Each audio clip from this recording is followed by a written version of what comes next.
আমাদের দেশের বুদ্ধিমান লোকেরা যারা ক্ষমতা দখল করে ইসলাম কায়েম করতে চায়, মানুষের আকীদা আমল পরিবর্তন না করি, তাদের মতো বুদ্ধি যদি নবীর থাকতো তো নবী সাল্লাল্লাহু আলাইহি সাল্লাম বলতেন, ঠিক আছে ক্ষমতা নিয়ে তারপর লাঠি চার্জ করে সব সমান করে ফেলত। কিয়ামত পর্যন্ত ব্যালটের মাধ্যমে ইসলাম ক্ষমতায় আসবে না, আসবে না, আসবে না, আসবে না। কেন? সংখ্যা গরিষ্ঠ লোক ভালো মানুষ কোনো কালেই ছিল না, কোনো কালে হবেও না। যে দেশে চোর বেশি, খারাপ মানুষ বেশি, সে দেশে অবশ্যই খারাপ মানুষ নির্বাচিত হবে, এতে কোনো সন্দেহ নেই। বুলেট পার্টি, তারা বুলেট মারো, মানুষকে মেরে হত্যা করে দাও, কাফেরকে মেরে ফেলো, সব শেষ করে দাও। তো সে ওই ডাকাতের মতো ডাক্তারের কাছে গিয়ে বলে আমার মাথা ব্যথা, বলে মাথাটা কেটে ফেলো, তাহলে মাথা ব্যথা চলে যাবে। সমাজ সংস্কার আহলে হাদিস আন্দোলনের মূল কাজ, কারণ এই কাজ শুরু করেছেন সাইয়্যিদুল মুরসালিন নবী মুহাম্মদুর রাসূলুল্লাহ সাল্লাল্লাহু আলাইহি ওয়াসাল্লাম। তো মাজারটা আজকে ভাঙবেন, কালকে আবার তারা সুযোগ পেলে আবার বানাবে। তাহলে এটা কি সমাধান? এটা স্থায়ী সমাধান নয়। যারা মাজার গড়েছিল তাদের মাথার মধ্যে এই কথাটা ঢুকাতে হবে যেটা শরীয়তের সঙ্গে সাংঘর্ষিক। আত্মাহারিক টিভি, ওহির আলোয় উদ্ভাসিত জীবনের জন্য। আল্লাহ পাক উম্মীদের মধ্য থেকে একজন রাসূল নির্বাচন করে পাঠিয়েছেন, যেই রাসূল তাদেরকে আল্লাহর আয়াত তেলাওয়াত করে শোনান এবং তাদেরকে পবিত্র করেন। ওয়ায়ুযাক্কিহিম, তাদেরকে পবিত্র করেন।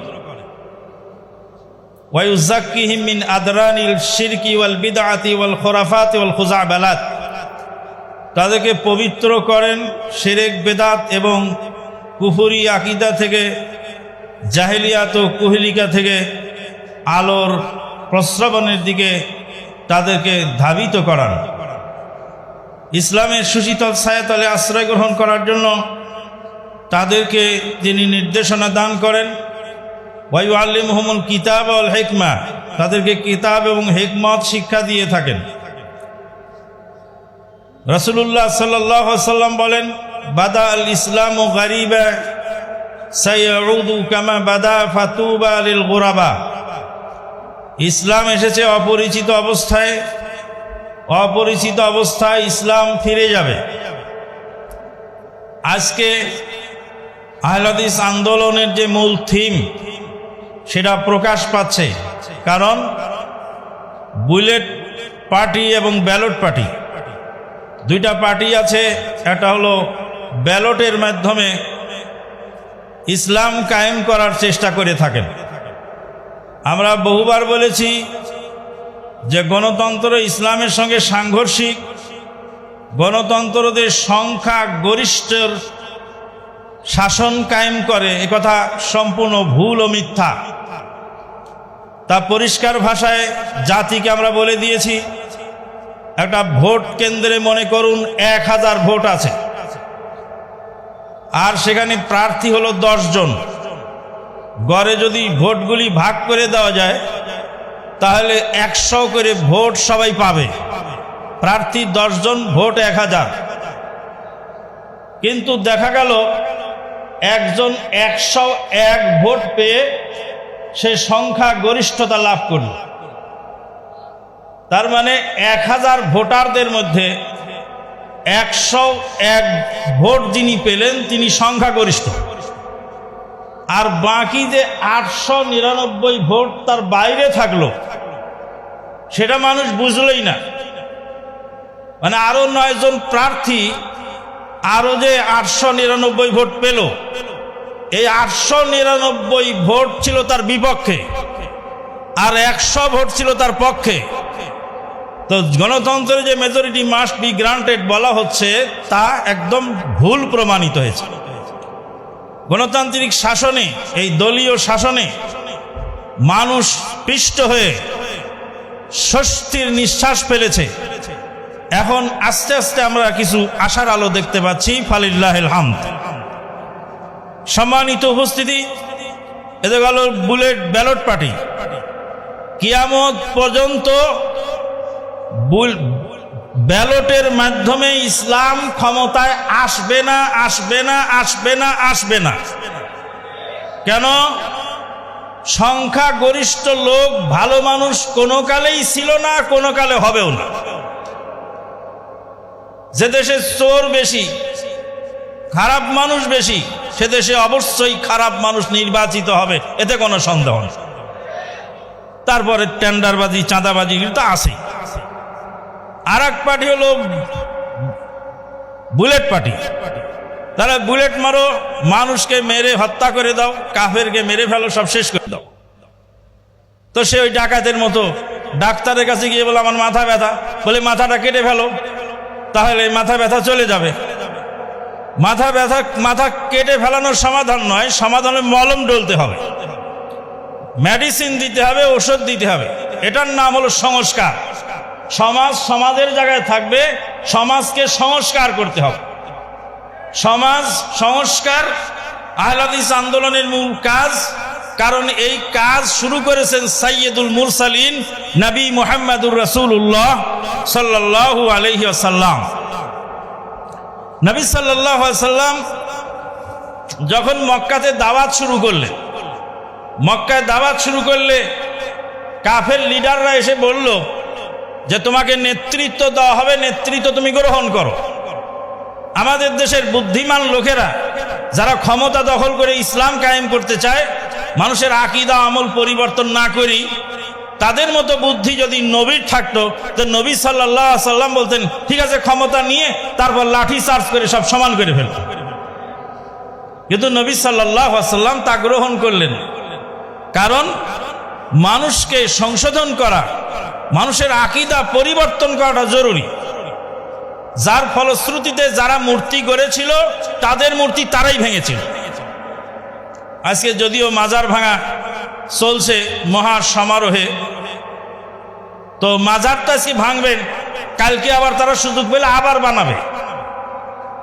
তাহলে এটা কি সমাধান? এটা স্থায়ী সমাধান নয়।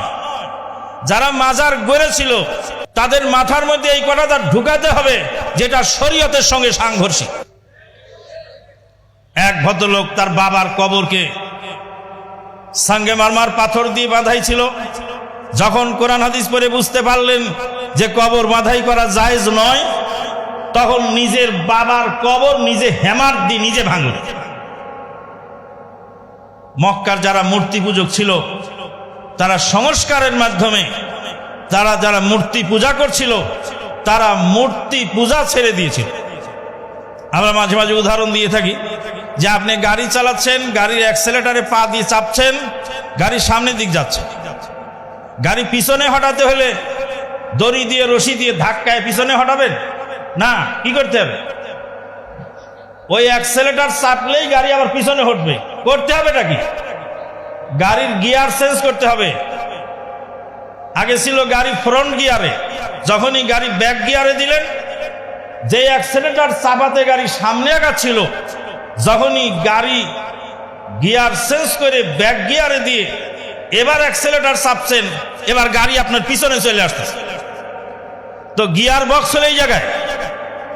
গিয়ার বক্স যখন চেঞ্জ হয়ে যাবে, আকীদা যখন চেঞ্জ হয়ে যাবে, যারা যেগুলি গড়েছিল, যারা যেগুলি করেছিল, তারা সেগুলি ভাঙবে, নষ্ট করবে, তারাই একসময় নিশ্চিহ্ন করবে ইনশাআল্লাহ। সম্মানিত উপস্থিতি, এই আহলে হাদিস আন্দোলন সমাজ সংস্কারের আন্দোলন সাইয়্যিদুল মুরসালিন নবী মুহাম্মদুর রাসূলুল্লাহ সাল্লাল্লাহু আলাইহি ওয়াসাল্লামের জামানা থেকে চালু হয়েছে, সেখান থেকেই চলছে। পরবর্তীকালে সালাফে সালেহিন, সাহাবায়ে আজমাইন, তাবেঈন, ইজাম, আতবাউত তাবেঈন, আইম্মায়ে মুহাদ্দিসিন, আইম্মায়ে মুজতাহিদিন, তাদের অক্লান্ত পরিশ্রমে সমাজ পরিবর্তিত হয়েছে। আজকে মহতারাম আমিরে জামাতের আলোচনা আমরা শুনেছিলাম 1744 ঈসাই সনে, 1744 ঈসাই সনে সৌদি আরবে যখন এই তাওহীদ কায়েম হয়, তখন থেকে সেই সৌদি আরবের সংস্কার হয়েছে। সৌদি আরবের মাটিতেও একসময় শিরক বেদাত জর্জরিত ছিল। শিরক বেদাত কিরকম ছিল? রিয়াদের পাশে একটি খেজুরের গাছ ছিল। সেই খেজুরের গাছে অবিবাহিতা মহিলা গিয়ে খেজুরের গাছকে জড়িয়ে ধরে সেখানে গিয়ে বিলাপ করত আর বলতো, ইয়া ফাহলাল ফুহুল উরিদু জাওজা কাবলাল হাউল। ও পাঁঠার পাঁঠা, 1 বছর পুরো হওয়ার আগে আমাকে একটা স্বামীর ব্যবস্থা করে দাও। ফাহাল বলা হয় পাঁঠা বা ষাঁড়। বলছে, ইয়া ফাহলাল ফুহুল, ও পাঁঠার পাঁঠা উরিদু জাওজা কাবলাল হাউল, 1 বছর পূর্ণ হওয়ার আগেই আমাকে একটা স্বামীর ব্যবস্থা করো। রিয়াদের দেরিয়াতে ওমর বিন খাত্তাব রাদিয়াল্লাহু তাআলা আনহুর ভাই যায়েদ বিন খাত্তাব রাদিয়াল্লাহু তাআলা আনহুর কবর ছিল। সেই কবরে ওরস হতো, তোয়াফ হতো, সাহাবীদের নামে জায়গায় জায়গায় শহীদ মিনার ছিল, অনেক কবর পূজা হতো সেখানে। সংস্কার এসেছে মুহাম্মদ বিন আব্দুল ওয়াহাব নাজদি রাহিমাহুল্লাহর ওসিলায়। পরবর্তীকালে এই সংস্কারের কারণে তার আপন শ্বশুর তাকে হত্যা করার নির্দেশ দেন। মুখে বলে দিলেন, তোমার চোখ যেদিক যায় চলে যাও, কিন্তু গোপনে যাদেরকে দায়িত্ব দিলেন পৌঁছিয়ে দেওয়ার, তাদেরকে বলে দিলেন ওকে নির্জন জায়গায় নিয়ে হত্যা করে ফেলে দিয়ে মরুভূমিতে। বিরাট লম্বা ঘটনা। মুহাম্মদ বিন আব্দুল ওয়াহাব নাজদির সংস্কারে গোটা আরব বিশ্বে আপনার এই সমাজ সংস্কার হলো। ইমাম নাসাই রাহিমাহুল্লাহ হজের মাঠে বেদাতীদের সঙ্গে দ্বন্দ্ব হলো। বেদাতীরা ইমাম নাসাই রাহিমাহুল্লাহকে সাফা মারওয়া পাহাড়ের মাঝখানে পায়ের তলায় পিষ্ট করে অন্ডকোষের ছেঁচে পা দিয়ে খসে তাকে হত্যা করেছে। কবি বলছেন, লান তাহসাবিল মাজদা তামারান ওয়া আনতা আকিলুহু ওয়া লান তাবলুগিল মাজদা হাত্তা তালাকা সাবিরা। যারা বেদাত নিয়ে ব্যবসা করে তাদের দিয়ে সংস্কার আশা করা যায় না, কারণ যারা নিজেরাই সংস্কার বোঝে না, শিরক কোনটা বেদাত কোনটা বোঝে না, অথবা বোঝার পরেও 2 পয়সা কামাবার জন্য যখন শিরক বেদাতের সঙ্গে আপোষ করেন, তাদের দিয়ে কুশ্চিনকালেও সমাজ সংস্কার হয় না।